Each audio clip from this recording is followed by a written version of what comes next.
I've got several of these Triton enriched showers from Screwfix, and the last time they failed, twice, I've just changed the whole unit for about 70 or 80 quid, but I'm getting fed up of it now.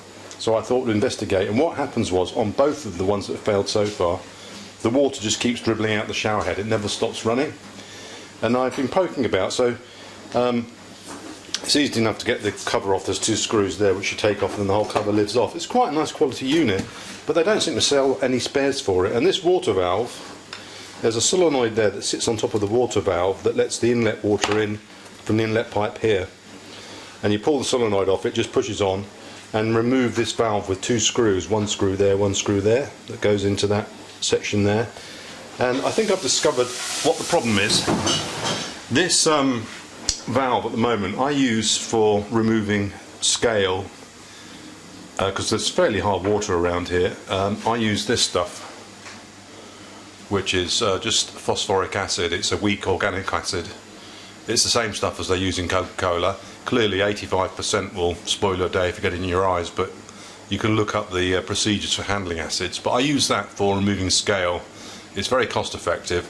I know, and if you dump, you've got a scaled up toilet system that's leaking one of the non-siphon types with the valve, then you just dump a couple of egg cups worth of this in the system and leave it, and it just clears all the scale out of the actual toilet system.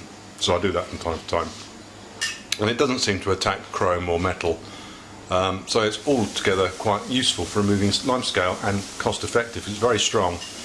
I think it was about £8 or £9 for this this container containing 5 litres, so use it with care, but it's useful. But anyway, back to this. This is the valve. This is the evil valve in question, and it was leaking. I tested it and put a hose on it, and it was just absolutely pissing out the output. There's the water goes in this end here into the where the flange nut is, and I discovered what it was. At least I think I have. I don't know if I can get hold of this. I want to dissolve my fingers. It's not that strong, but it's strong enough to... Anyway, so here she is. I don't know if it's going to focus on that for me, is it? And zoom out a little bit.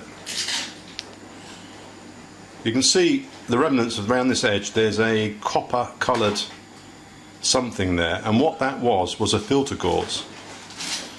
And when I took the valve off, the centre part of that gauze, on a new one there's a gauze covering that to stop any detritus entering the valve, which is ironic really, because the gauze had actually broken off. I don't know whether it's copper and whether the plating's not good, but if there's any slight acid in the water, some parts of the country you'll have when the rain comes down and it absorbs carbon dioxide from the atmosphere, you get carbonic acid, very weak. That's what would dissolve your lead pipes and cause lead poisoning in people when you had soft water. And it's a bit strange because it's usually hardish water around here. We're in Reading, but that gauze has broken off. There was just a few stubs of little bits of wire sticking out, and the gauze, I thought, well, some crap's got in the valve. It hasn't actually failed because it's a sealed valve. You can't take it apart. It's heat sealed into this part, and it's one of those solenoid valves where the solenoid releases a little bit of the pressure, and then the water pressure does the rest. It's a pressure actuated valve. And anyway, so I dumped it in the acid, and it's dissolved the rest of the copper. It's been bubbling away nicely and dissolved the parts inside there of the gauze that have gone and trapped in the actual valve itself. So I've cleaned it out with acid by dissolving that gauze, which has travelled inside and is blocking one of the little tiny holes or stopping it shutting off. And now it's working, so all I've got to do is find another filter or a filter attachment to go on here to stop any more crap going in the valve. But I've had two fail the same way, and I wager that it's this, and these valves aren't available, which is criminal.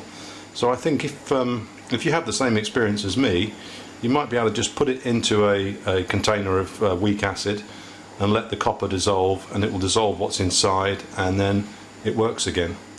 So it's a very cheap, well, free repair virtually, but that's what's wrong. And these things only last, what, round in Reading area, 2.5 years before they fail.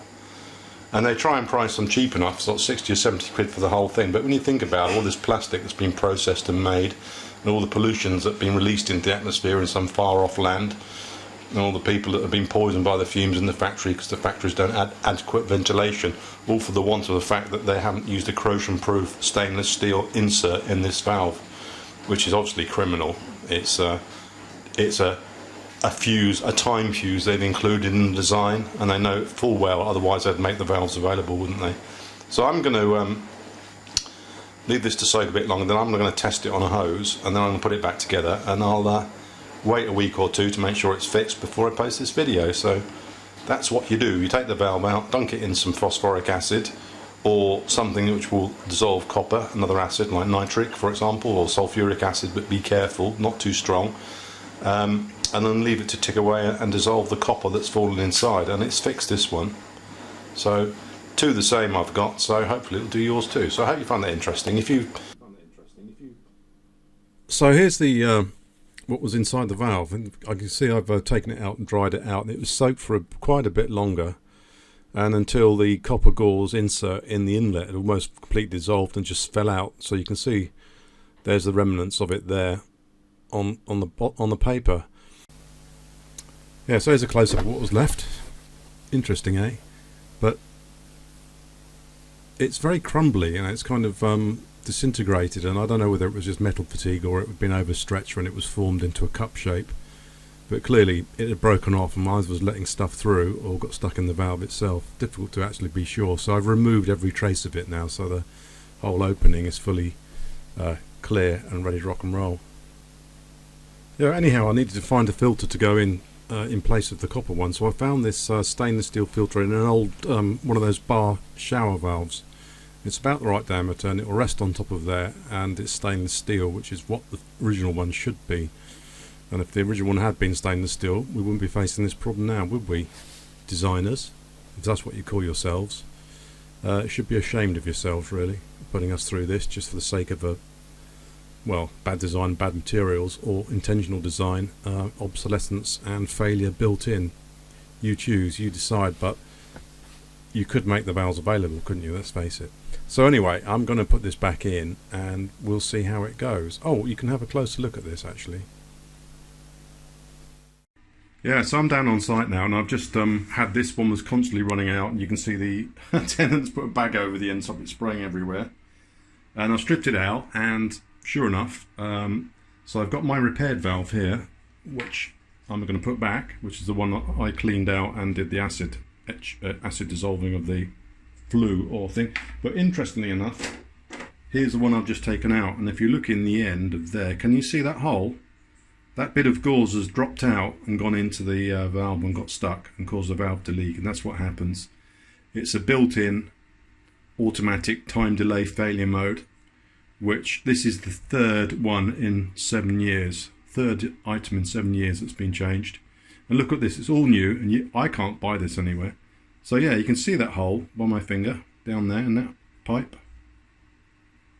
How close can I get? You can see it now, can't you? The whole section has dropped out of that shitty gauze they put in. So I put my new stainless steel gauze in, and I'll keep you posted, but that is conclusive. I think that's what's happened.